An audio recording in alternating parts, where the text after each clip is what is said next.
All right, in the second chapter, we are starting arithmetic and geometric sequences. You did this in Algebra 2 last year. Remember in Algebra 2, you should kind of recognize these little formulas right here and later on with geometric.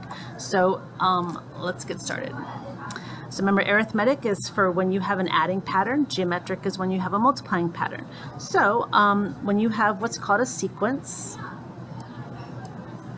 a sequence is a function from that takes you from the whole set of numbers, like whole numbers, like 1, 2, 3, 4, 5, to the real numbers. So basically, a sequence is when you plug in a number into a problem, but you can only plug in 0 or 1 or 2 or 3 or 4 or 5. Okay, you can't plug in like 2.6 or something like that. But your answer can be anything. It can be decimals and fractions and all that kind of stuff. All right.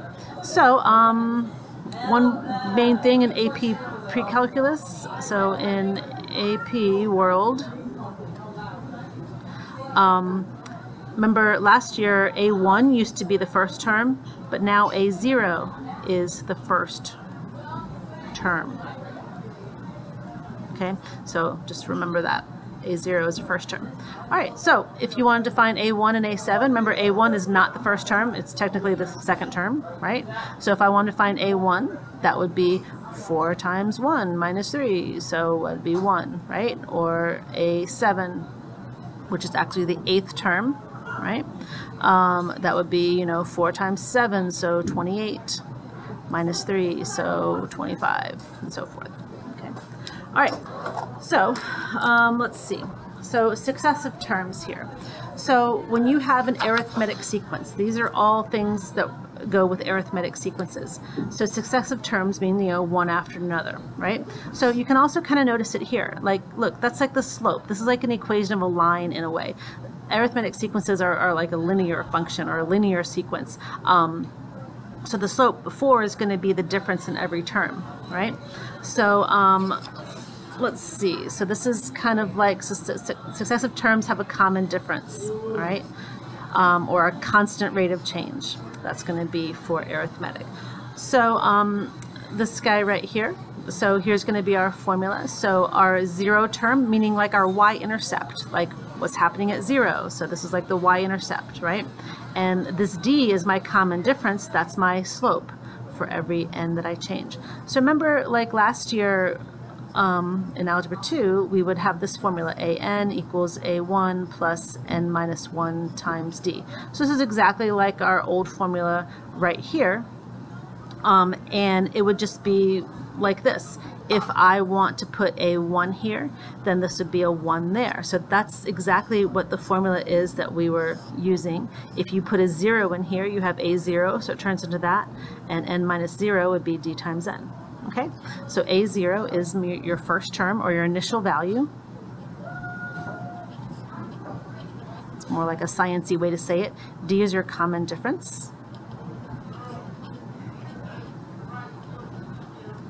And AK is your kth term of the sequence. Okay?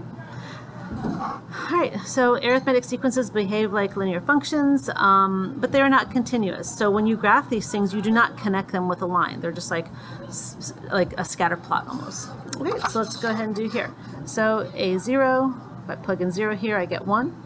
A1, if I plug in 1 here, I get 4. A2, if I plug in 2 here, I get 6 plus 1, 7. So look, it's going up by 3. So I would know that A3 would be 10.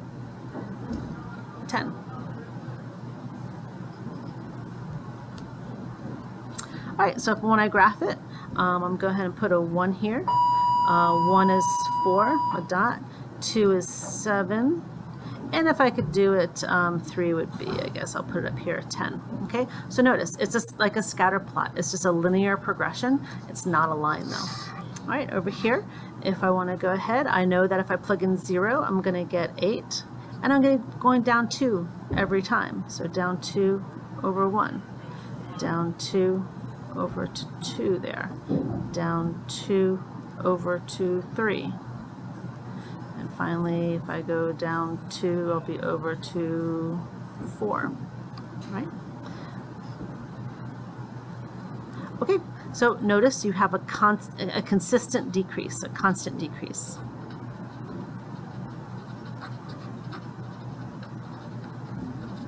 Okay, all right, down here. For each of the following, determine if the sequence is going to be arithmetic. If yes, find the common difference. All right, so look, this is not arithmetic. It's not going to be like a linear pattern. If we go ahead and find the 0, 1, and the second term and the third term, if I plug these numbers in, 0 would be -3. If I plug a 1 in, I get -2. Plug in a 2, 4 minus 3 is 1. Plug in a 3, I get 9 minus 3 is 6. See, this is not the same difference every time. It's going up by 1, then up by 3, then up by 5. So it's not a common difference there. Okay, this is a linear pattern here. It looks exactly like this guy here, like these ones right here. I notice like a slope and an intercept type of thing. All right, and the common difference would be this number right here. The difference would be -2. Okay. All right, so that's a yes. This one's a no. All right, over here, let's see, I'm going up by 5, up by 5, up by 5. So that's a yes, and the difference is 5. All right, here, I'm going down by 3, then I'm going up by 5, then down by 7, then up by 9. So that was a big no, no common difference there. All right, so moving on here.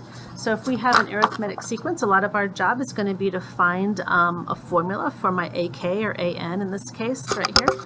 So A3 is 8 and D is -3. All right, so what we can do right here, remember our formula, if we have AK is, or AN, is AK, I'm sorry, AN, my bad, cross that off.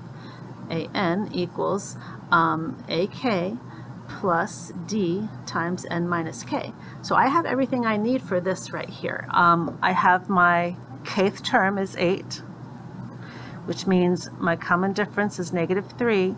And over here, I'll be doing N minus 3 because that's the term that I have. And this is going to be my nth term. Okay, so easy as that. If I clean this up, which I should, I have -3n.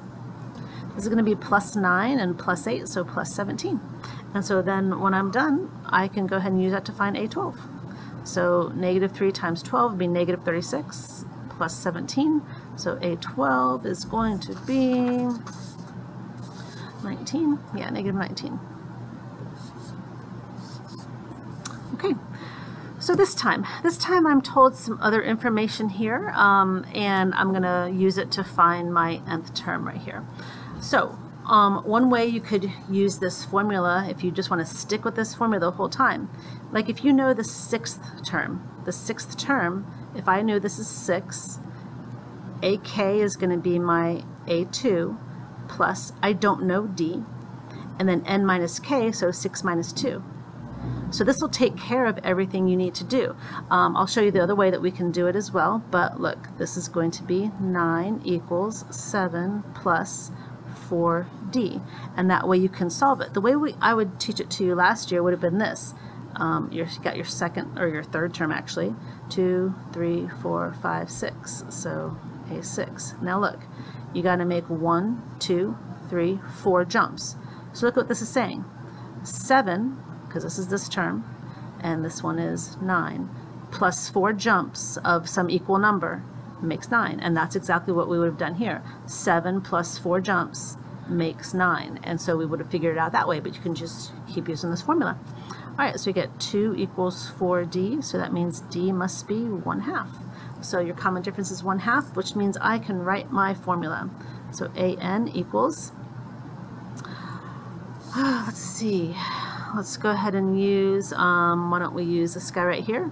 We're going to use A2, so I'm going to put 7 plus, my D value is 1/2, and I will put N minus 2 here, because remember AK and here's K.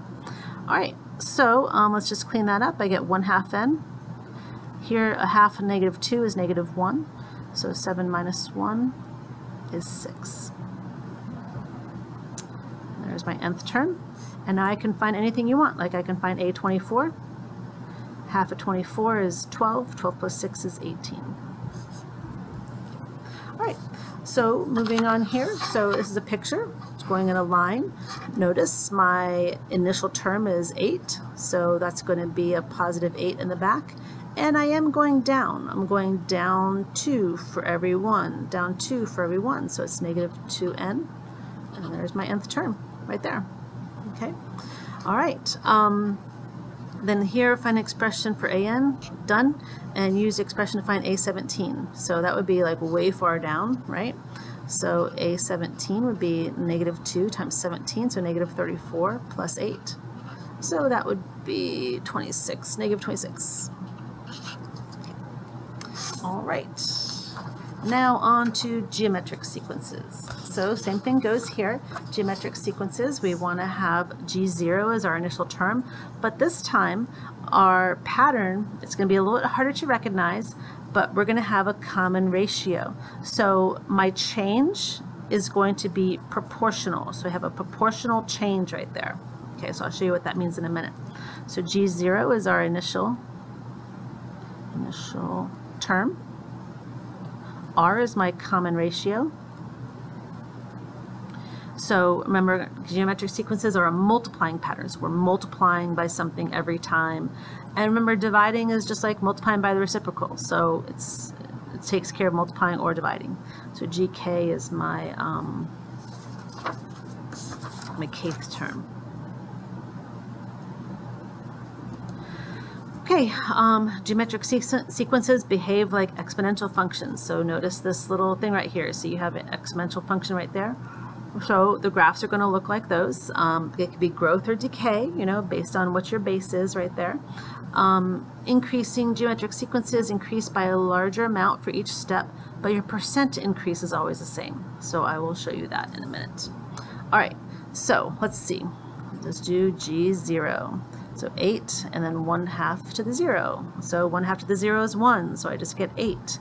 So it starts at 8. All right, G1 means I have 8 and then 1/2 gets power 1, so 8 times a half is 4. And then G2 be 8 and 1/2 squared. So it's like I'm multiplying this answer by 1/2 again. So I get a 2. So let's see. 1 is 4. 2 is 2. 3 is going to be 1, 4 is going to be a half. All right, so let's talk about this idea right here. So look, that thing right there, you went down 4. You went down 4 from 8. All right, so you went down 50%.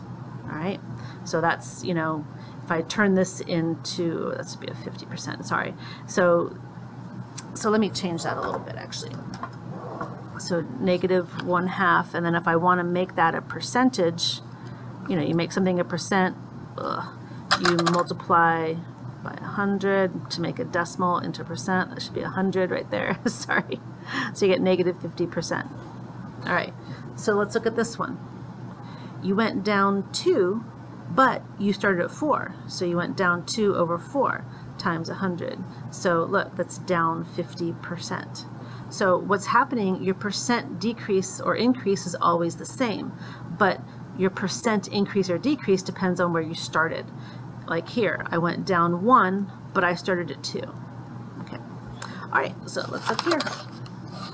So the format for geometric sequences is going to be like an exponential format. So it's not going to have a square in it, but let's go ahead and see why this one wouldn't work. So if I do S0 and S1 and S2. All right, so put a 0 in, I get 0.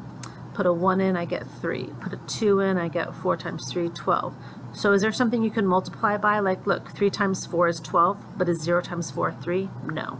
So this is there's no common ratio here, so none. All right, here, this is literally like the format of a geometric. So let's try it out. S0, S1, S2, and so forth. So if I put a 0 in here, I get 4 times 2. 0 minus 1 is negative 1, so 2 to the negative 1. So that means 4 times 1/2, so that is 2. And I put a 1 in here. So I get 4 times 2 to the 0. So 4 times 1 is 4. Then put a 2 in here. 4, 2 to the 1. So that means I then get 8. So look, I'm multiplying by 2 every time. So my common ratio is 2. Alright, so look, your common ratio sits right here. It's the base. Alright, let's see. Multiplying by 3, then nope, this does not follow any kind of common ratio. To go from 3 to 2, you do not multiply by 3. So like this multiplies by 3, but that doesn't. So nope. Alright, here. Let's see, I'm multiplying by a half, and it's negative 1/2. So if I multiply this, I multiply by negative a half. Yep. So the common ratio is negative 1/2. This one's a yes. Alright, so let's see if we can finish this up here. Alright, so you got a geometric sequence. G1 is 12. So, oh, this picture is for down here. Alright, and R is 2. Find something for Gn. So I'm going to use my formula right here. Okay, I'm going to use the second one there. So Gn is GK, so we were given this information, so 12, and then R is 2, and then I have to put n minus k up here, so that's the first, or number 1 term, so I'll put n minus 1. Okay, now if I want to change this, what I could do is I could separate this a little bit. The 12, this is 2 to the n times 2 to the negative 1, right? If I separate those, then I could also 2 to the negative 1, that's 1/2, so 12 times 2 to the n times 1/2. So that would be 6 times 2 to the n. So that's a little bit of what we did in class today, but these are the same thing. Oh, but I can see that you couldn't see that, sorry. So that's what I was saying right here. I separated this into 2 to the n and times 2 to the negative 1. 2 to the negative 1 is 1/2. Half of 12 is 6. So look, these are the same exact thing. I mean, you could just stop here. I'm just saying that those are the same thing. Right? Because look, when I, oh, never mind. That's not the right picture. Okay, and you want to find G of 4. So if I want to find G of 4, I got 12. 2, 4 minus 1 is 3. So that's 8 times 12. That's 96. Okay, several terms are given here. So look, my 0 term is 8. So if I wanted to fill in my formula, I got GK, R to the n minus k. So Gn, so I'm going to say the 0 term is 8. R I'll figure out in a minute, but this is going to be n minus 0, so that's just going to be n. So what's happening here? 8 down to 4, it's going by a half. It's multiplying by a half. So there we go. Alright, and if I want to find the 10th term, it's going to be very tiny, but never negative. Okay, because I'm not going to get a negative by just making this number bigger and bigger. Alright, so I got 8 and 1/2 to the 10th. So 2 to the 10th is 1024. So I have 8 over 1024, which reduces to 1 over 128. Alright, we're on the home stretch here. Let's just figure out these last few problems here. So geometric sequence has successive terms that have a common ratio. And we're just going to do our thing here. Alright, so find an equation when G3 is -3 and R is 10. Okay, so let's use our formula. GK goes there, I got Gn, and I have R to the n minus k. Okay, so let's see. Gn equals, if I want to put -3 here, then I'm going to put R, which is 10, to the n minus that 3. Okay, so another way I could write this is this. I could change this, I could leave -3, and I could separate this into 10 to the n times 10 to the -3. Well, 10 to the -3 is 1 over 10 to the 3rd, so 1 over 1,000. And then the 10 to the n can't change, but that -3 is there. So if I wanted to, I could also write g to the n as -3 over 1,000 times 10 to the n. So this gives me like my purest form. This gives me, oh, look, there's the first term, and here's what I'm going by. Okay, so remember, this is not the first term. This is the third term right here. Okay, so, but you know, you can stop right here. This is fine. All right, let's see. We got this information given. So something else you could also do. So look, 24 is your G2. G1, if you want to keep going, you're multiplying by half, so you get 12 and 6 and so on. So if you want to go back this way, you're going to have to double yourself, right? So this will be 48, and then this will be, what, 96, okay? So that would be G0. So then you could go ahead and write your GN. You could put the 96, and then put your 1/2 to the n, right? So there's lots of ways to do it. You could also, using this information, you could say GN is, let's see, 24, 1/2 to the n, that was the second term, n minus 2. And so if you worked this out, you could change this to be that, right? So either one is fine.